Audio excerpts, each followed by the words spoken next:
بعيدا عن ان انت اثبتت نجاحك وبقيت بتعمل ترافيك وكده، يعني شافوا ايه جديد يعني؟ تسويق عن سودا مختلف تماما عن اي حاجه ممكن تحصل في الماركت.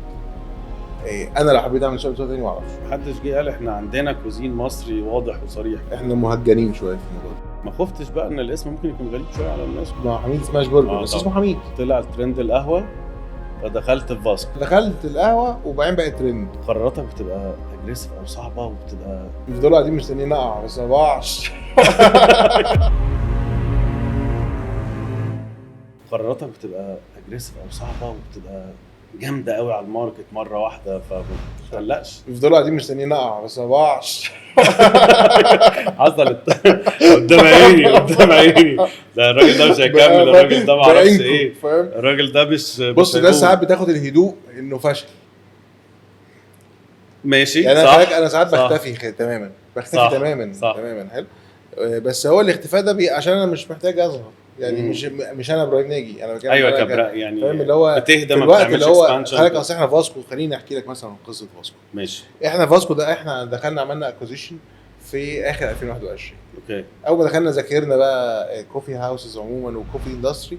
فكان اول حاجه لازم نعملها ان احنا نعمل باكورد اكستنشن، ان احنا نتوسع عشان نقدر نسبورت الكيس كلها من اول لاخر. فروحنا عملنا روستر ورحنا عملنا اشترينا شركه تانية بتعمل بيكري وديزرتس وباستري، وقلنا خلاص دي هنشتريها نبقى بنعمل R&D لنفسنا، ريسيرش اند ديفلوبمنت لنفسنا، وبنبيع في الماركت. اوكي حلو. فمثلا قعدنا في الفيز دي 4 شهور او 5 شهور بترتب بس بالظبط. وبعدين البراند كان دارك. اوكي دارك كوفي. لا كان دارك لوك اند فيل. حلو. حلو. الالوان بتاعته كانت بلاك كده كلها. حلو. وكان ده متناسب مع فكره ان هو كونتينر في الشارع وكده. لكن انا كنت شايف ان هو لازم يبقى لايت لوك اند فيل. فعملنا ابليفتنج للبراند. فمثلا في ساعتها يمكن اللوكيشنز كانت بتنادينا جدا. اللوكيشن دي حلوه بس كان نتيجتها ان احنا اتاخرنا عبال ما فتحنا اول 4 محلات.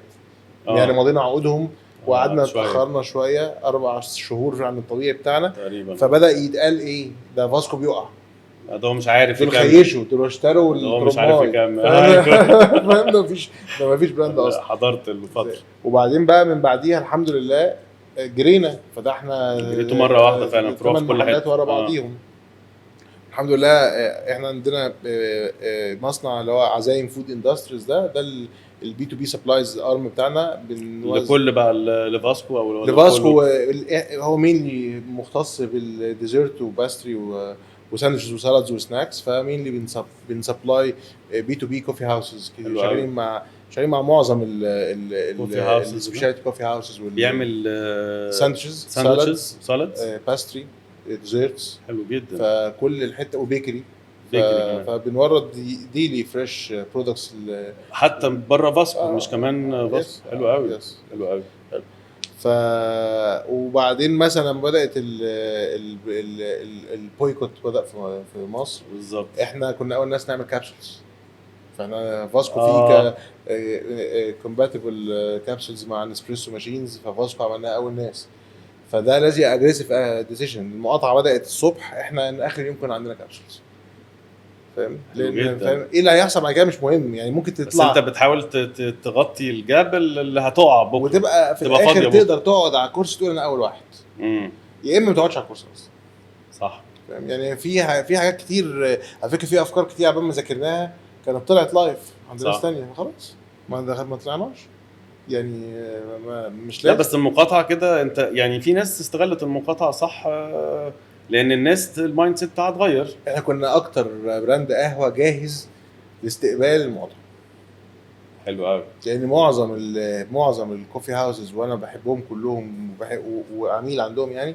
بس هم مش شغالين على ماس فوليوم ماس برودكشن او ماس. هم شغالين على النيش ترافيك وسيلكتيف ترافيك وفاتحين جوه كومباوندز وفاتحين جنب النيش بليسز يعني. فما فيش حد كان جاهز يعني. كنت تخش اكبر مول في التجمع ما تلاقيش حد غير يعني كم واحد معروف. تلاقي اللي هو براند كوفي فتح 3 فروع صح. ومفيش حد تاني مصر. فاحنا كنا اول ناس كنا موجودين. موجودين بتحاول تستغل الموضوع لصالحك. انا كنت موجود من قبليها. انا كنت فاتح من قبل المقاطعه بسنه. في المول ده. في المول ده. يس. فانت كل اللي كانوا بيروحوا الثلاث محلات، الثلاث فروع بتوع البراند ده بقوا بيجوا لنا. طب لو جه ولقاك ما عندكش كواليتي حلوه مش هيمشي. هيجيلك تاني. فانت كنت جاهز انت اللي بتعمل الفريش فود رينج بتاعك كل يوم، انت اللي بتعمل بتروست الكوفي لنفسك. حلو جدا. فانت جاهز. فبتحاول تغطي الجاب. ودلوقتي بس واضح ما شاء الله النجاح ان انت كمان رايح من انت بتدبل عدد الفروع. يس. بس ده مش هاسل كبير قوي في الاوبريشن، ريسك شويه. هو ما فيش، بص ما هي يعني هاي ريسك هاي بروفيت هاي لوس. فانت ما يعني هتلعب ما تلعبش، مفيش اللي هو ندخل نجس النبض ونشوف ونكبر يعني، مفيش يعني. انا ما طيب من فاسكو والكوفي هاوسز دخلنا على البيبي بقى الجديد حميد. اوكي. اللي هو الكونسبت تحسه امريكان في كل حاجه، في الكواليتي، في الباكجينج، في كولر، في كل حاجه. بس اسمه حميد. اسمه مصري 100%. مين بقى حميد؟ طيب بص يا اشمعنى حميد كمان؟ البلان بتاعت حميد احنا خلاص احنا خلينا نمشي تسلسل الشركه من اولها.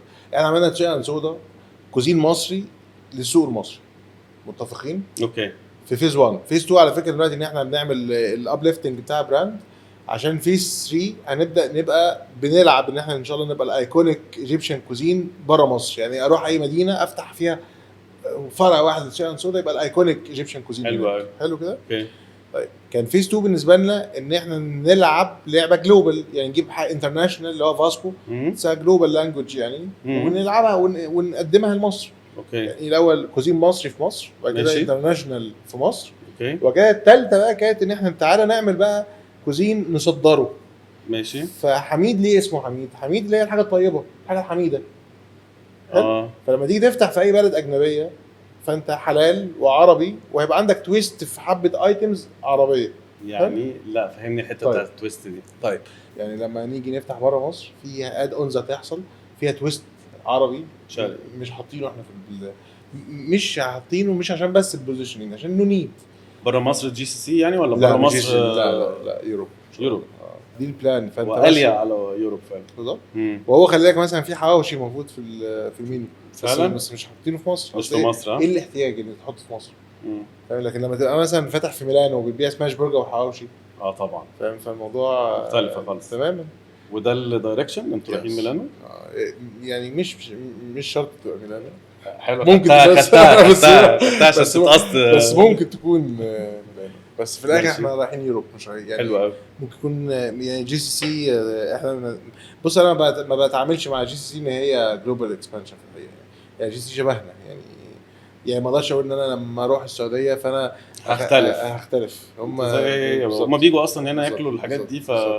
وانت بقيت مكفر الليريك. ولا طب هو حميد دلوقتي هو البيبي اللي بيكبر دلوقتي؟ صحيح. انتوا كم فرع كده في حميد دلوقتي؟ احنا لغايه النهارده 4. بكره نبقى 5 ما شاء الله. بكره مبروك. يعني كلاود 9 حلو قوي في التجمع. انت المول ده انت حاطط فيه كل حاجه. انا بص انا عامه لويال جدا لاي سبورتر. انا الناس اللي بتبقى معاك هي بتبقى معاك. يعني انا المول ده في الحقيقه دي يعني سبورت عظيم. الناس اللي انت ما بتحبهاش انت ما بتحبهاش في كل حاجه. بالظبط كده. بص انا دي من الحاجات اللي بتحكمني في البيزنس. انا جربت انت كتير. جربتك هنا وهنا. جربتك في الكويس بص انا واحد خليك دايما لما حد بيتعامل معايا بقول له خليك تتعامل معايا ان انا مجنون. انا واحد سبت الطب واشتغلت في كبده وسوق، فمش هتضغط عليا اي حاجه تضغط على اعصابي. يعني انا لو مرتاح هشتغل واديك احسن حاجه في الدنيا. لو ضغطت على اعصابي مش هشتغل اصلا من باب، وايا كان الارباح او المكاسب اللي هتيجي من وراك صح مش هشتغل يعني. وخسرت كتير، مش خسرت كتير، انا كسبت راحت بالي يعني. بس فرص اللي هو كانت ممكن تبقى فرصه، كان ممكن تبقى فرصه كويسه بس بتعوضها انت دايما على طول بحته تانية. بس انت حميد هو احنا طب ما شاء الله يعني بكره الفرع الخامس. وانت بتكريت البراند يعني. انا عارف ان الحته دي برضو فيك في الماركت يعني. انت من اشطر الناس اللي فيها يعني. اعتقد ان كل اللي بيعملوا كونسبتس اف ام بي بيبقوا دايما حاطين حته انا عندي بلان لسنه وسنتين. اعتقد انت بتروح ل 5 years بلان. انا عدو الترندز. انا عدو الترندز. يعني قد ابدو عكس ذلك، بس انا عدو الترند. انا ما بركبش مش يعني ما ببنيش كيس على ترند. انا بدخل بشوف شطاره اي حد في مجال المطاعم ان هو يدخل بلاتو فروم دي 1. يعني ماشي. تدخل تبقى موجود، تمشي، تثبت انا نفسك. موجود بقى خلاص بالظبط. انا لكن مش فكره طالع. ان انا اعمل بوم وبعدين خلاص خلصت ما بحبهاش. يعني خليك لما حصل البوم ده في تسوقي وترني جدا. يعني لاني بقيت بحارب عشان البوم دي ما تخلصش، انزل بلاتو ما انزلش على ما فيش، لان كل اللي بيفرقع بيخلص طبعا. فهو جد كتير فرقعوا، في كتير فرقعوا وانتهوا في ثانيه. بقول لك ايه، هي شبه ازازه الحاجه الساقعه، لو فرقعت هتخلص. صح. فهو انا بجد التسوقي ده كنت اتعامل معاه معامله هو بيفرقع، ده ان انت عايز تقفل الغطا قبل ما يخلص. الحق. في اي حاجه. انا عدو فرقعه وعدو الترند جدا. انا بشوف ان انت تعمل الاكسرسايز بتاعك صح، وتفضل عندك بيرسيستنس وبيشنس، ان انا ابقى صبور وبقوم بدوري ومستني الريوردنج في الوقت المناسب. يعني فكره ان انت بتعمل الاكشن النهارده مستني ريوردنج بكره، صح، ده اكتر حاجه بتوقعك طبعا. فخلي بالك حميد، احنا بقالنا 3 سنين، احنا بقالنا 5 سنين بنشتغل على حميد، وطلعنا لايف من سنه ونص بالظبط. وبلان حميد بالنسبه لنا الحقيقيه تبدا من اول 25. كل ده بالنسبه لنا بطيئه شويه. بلان حميد ابطا من كل اللي فاتوا لان فيها تيستينج كتير. انت بتقدم حاجه موجوده ما فيهاش كومبيتيتيف ايدج، غير حبه اكسبيرينس على حبه تيست على يعني في الاخر اتس برجر ساندويتش، يعني مش هتخترع الذره. بس انا فاكر مره واحنا بنتكلم انت قلت لي انا يعني انت حتى ما اشتغلتش عليه ماركتنج زي بقيه البراندز، انت كنت شغال وورد اوف ماوث. يعني انت ده اكل فقال ده كويس فده كده. بس يعني على فكره دي طبيعتي يا عم، انا كل برانداتي ما بتعملش ماركتنج قوي، بس اعتقد حميد كان اهداهم وقال لهم، وابتديت بقى في حته الماركتنج وتزقه قوي لما هو ابتدى يضرب جامد. يعني بص انا عدو البيت. الناس بصراحه بتوع الاف ام بي اتعلموا كتير قوي من الرحله اللي انت حكيتها. يعني بتقول تفاصيل صغيره بصراحه الناس لازم تاخدها في عين الاعتبار. هو خلاك يعني. انت المشكله ان انت النجاح الجامد ده عمره قصير قوي. النجاح بقى اللي هو ما شاء الله دلوقتي في 3 تشينز، الثلاثه انت بتخطط تخرج واحد تطلع يوروب وتطلع جي سي سي وبتاع. في بقى براندات تانية ولا هنقف على كده؟ في يعني انت دايما بتكريت الحاجات الجديده، هل لسه ستيل ولا عايز تكبر؟ الخطوه الجايه مش براند اف ام بي اصلا. لا خطوه حلوه قوي ده بقى. انا معاك بقى. خطوه جايه انا معاك قوي في الحته يعني احنا خطوه جايه عندنا ان احنا بنعمل الحمد لله دلوقتي توسع في النشاط التصنيع الغذائي. يعني حلو مختلف عن يعني مش بيسبورت المطاعم خالص، يعني بي تو سي، يعني بي تو سي حاجه تانية. والفيز اللي بعديها هتبقى ريتيل، بس مش اف ام بي. فاشن بقى ولا فاشن بقى محدش عارف. فاشن بقى محدش عارف. محدش عارف بس فاهم، عارف خبايا كتير. يعني لكن احنا التشالنج الجاي ال5 سنين، احنا مقسمين عمر الشركه 5 سنين. يعني احنا في 2015 فكنا من 15 ل 20 كان بسوق انسودا بس، من 20 ل 25 كان احنا براندات باسكو حبيب، وبعد كده من 25 ل 30 يعني نطلع بره مصر بالفود اند بافرج، ونعمل حاجه في مصر في الصناعي والريتيل بقى، ويعني حاجه تانية مش اف ام بي.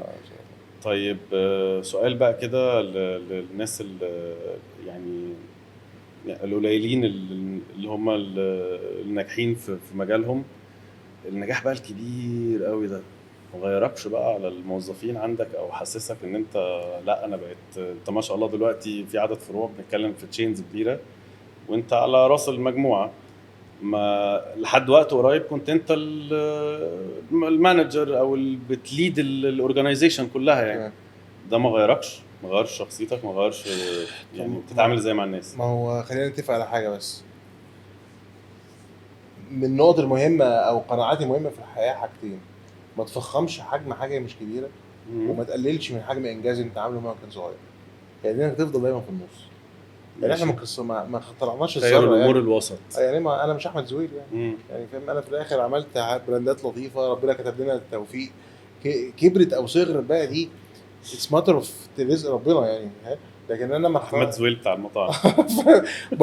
يعني فاهم ان هو في الاخر يعني انا في يعني لما بنقعد ندردش مع حد يقول لي الله يكون في عونك، اقول له الله يكون في عونك. انا اخر مشاكل في حين حد اكل طبق رز معمر طلع ناشف او فلات وايت بارد يعني يعني ما عنديش طبعا الموضوع تاخد الامور ببساطه شويه فاهم الموضوع ممكن يكون معقد شويه ورا، بس في النهايه انت يعني في انجح منك كتير وفي ناس بتتعب اكتر منك بكتير، في يعني في دكاتره بتتعب اكتر منك بكتير، في حاجات اهم من لسه كنت بقول لك كريستيانو قال لك احنا ما بنحاربش انا بلعب كوره بس بالظبط. برضو ده ما هو بس في ليفل معين لما هو بيوصل له هو بيحس اتس سو يعني مش اتس سو ايزي، بس خلاص انا بقيت عارف انا بعمل ايه بعملها ازاي، فبقت بالنسبه لي ممكن ما بقتش بحس كده. اعتقد ان التشالنج اللي جاي بقى عندك هو ان انت تخرج بره بقى. ما فيش حد بيحب النجاح بيشوف انه وصل. اصل انت نجحت في اللي فات واللي جاي، وبعدين خلاك هو تاني. هو انت النهارده مثلا لو انت عندك مدير مشتريات شاطر في الشركه، مين بيعمل مجهود اكتر، انا ولا هو؟ 100% هو.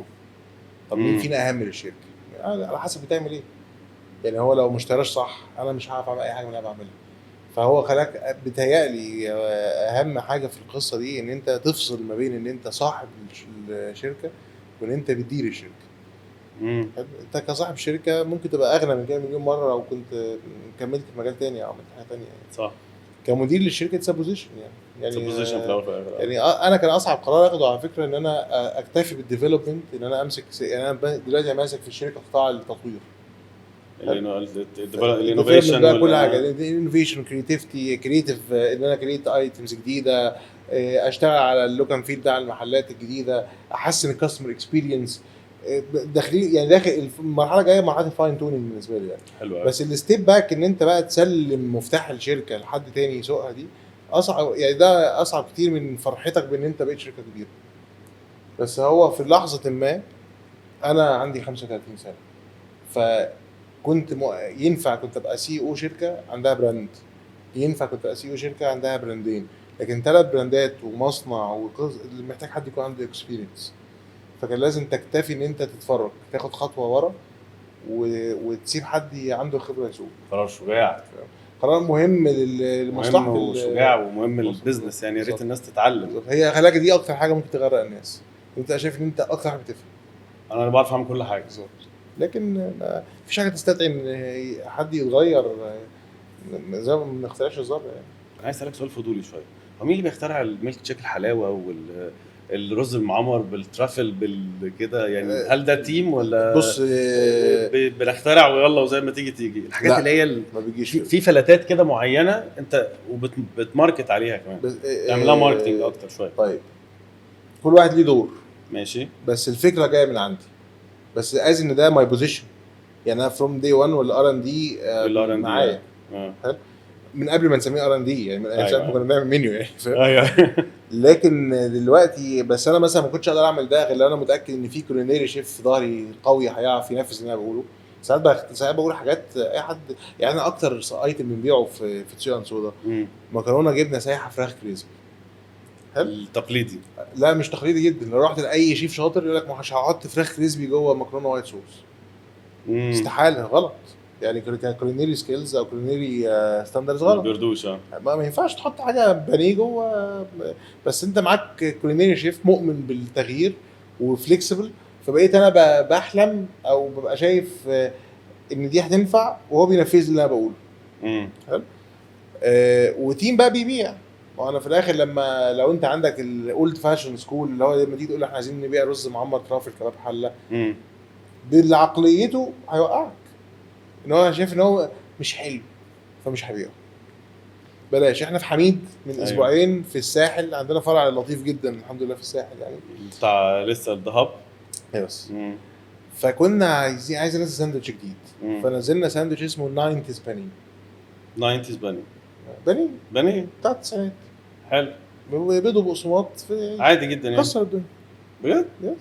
عشان الناس زهقت. ايوه بالظبط. الناس تعبت من كتر الاختراعات والافتكاسات فاهم اللي هو وانا بقى بكلم مع الشيف هو عينه زغللت. حلو. بس مثلا في مدير فرع من الفروع بص لي ده هيفشل. ده كان بيتباع في بون ابيتي من في التسعينات. آه. يا راجل ما حسيتش ان احنا والله ساعات بروح ادور عليه عشان اروح بون ابيتي عشان عايز اكله، عشان هم الوحيدين اللي بالظبط. لسه ستيل كانوا فاحنا متمسكين. بس برافو، صح كده. وبعدين انت فاتح في مكان كميه تينيجرز نازلين من اكوا بارك عايزين بانيه. بس خلاص قدامه بانيه يا فراخ بانيه ومكرونه، عايزين مكرونه فاحنا في افكار بتطلع مينلي مني والتيم اللي معايا الار ان دي تيم يعني، اعتمادا على ان انت واثق في امكانيات الناس اللي موجوده ان هم هينفذوا صح. طيب وايه البيست سيلر في حميد؟ البرجرز عندنا كارملايز اونيون المشروم. ماشي. في التشيكن عندنا حاجه اسمها ميبل جليزد تشيكن. ميبل جليزد تشيكن. فتشيكن دول اكتر تو ايتمز. ميبل جليز ده كان غريب على الناس شويه، بس بالميبل ميبل سيرب يعني. بنعمل ديبنج للفرايد تشيكن في ميبل سيرب بعد فطعم لطيف قوي. عندنا ساندوتش ميت بولز برضو الناس بتحبه قوي، جريفي صوص ميت بولز كده الناس بتحبه قوي. بس مينلي ما فيهوش حاجه اولا هو اتس نوت سوفيستيكيتد ات اول يعني كارملايز اونيون مشروم ده اكتر حاجه معقده هتلاقيها في المنيو.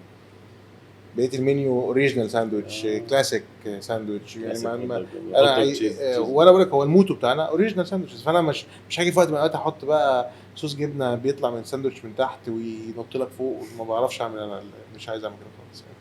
احنا خلصنا، بس يعني انا حاسس ان انا لسه عايز اقول حاجه كتيره، بس هنعملها تاني. موافق جدا. المره الجايه بقى نعملها في التجمع. موافق برضه عشان مش هاجي لك زي التاني.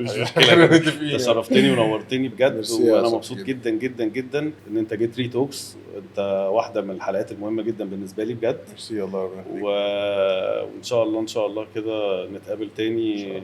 ومبسوط جدا بالريليشن الموجوده ما بيننا، وان انا عاصرت اجيال، كل الاجيال دي معاك. ده حاجه برضو تفرحني يعني ان احنا في الاول وفي الاخر يعني اصدقاء. والله من القلب للقلب. انا مبسوط بيك جدا، ان شاء الله كسروا الدنيا.